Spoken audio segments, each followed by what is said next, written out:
یہ بڑی دلچسپ کہانی ہے اس بندر کی جو سب سے پہلے اسپیس میں گیا، اور پھر آخر کیا ہوا اس بندر کے ساتھ، اور کون سے راز لے کر وہ اسپیس سے لوٹا، اور سب سے بڑی بات کہ آج تک اس کے جسم کو پھر پریزرو کیوں کیا گیا۔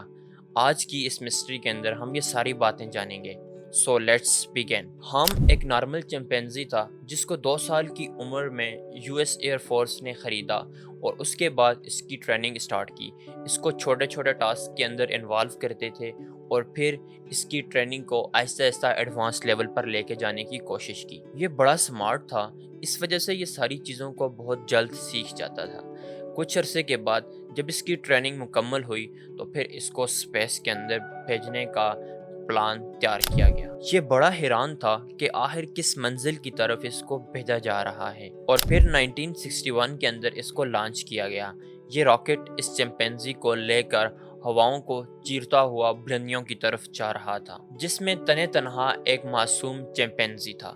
معصوم چمپینزی کی دل کی دھڑکن اور تیز ہوتی گئی جیسے ہی وہ بلندیوں پہ جانے لگا۔ جب یہ راکٹ 252 کلومیٹر کی ہائٹ تک پہنچا تو بندر کے دل کی دھڑکن اور تیز ہوتی گئی، اور پھر مزید 16 منٹ کے بعد اس راکٹ نے اپنا رخ زمین کی طرف کیا، اور اٹلانٹک اوشن پہ آ کر یہ راکٹ اترا، جہاں پر آلریڈی سائنسدان بڑے بے چین تھے اور بڑے بہتاب تھے کہ کیا ہوا ہوگا اس بندر کے ساتھ، وہ زندہ بھی ہوگا یا مر گیا ہوگا۔ جیسے ہی راکٹ زمین کو چھوتا ہے تو سائنسدان بڑی بے صبری کے ساتھ فوراً اس راکٹ کی طرف لپکتے ہیں اور باکس کو اوپن کر کے دیکھتے ہیں۔ اس میں چمپینزی بالکل سلامت اور صحیح اور زندہ ہوتا ہے۔ اس مشن کے بعد اس چمپینزی کو ایک زو میں چھوڑا جاتا ہے، جہاں پر وہ اگلے 17 سال تک تنے تنہا اپنی زندگی گزارتا ہے۔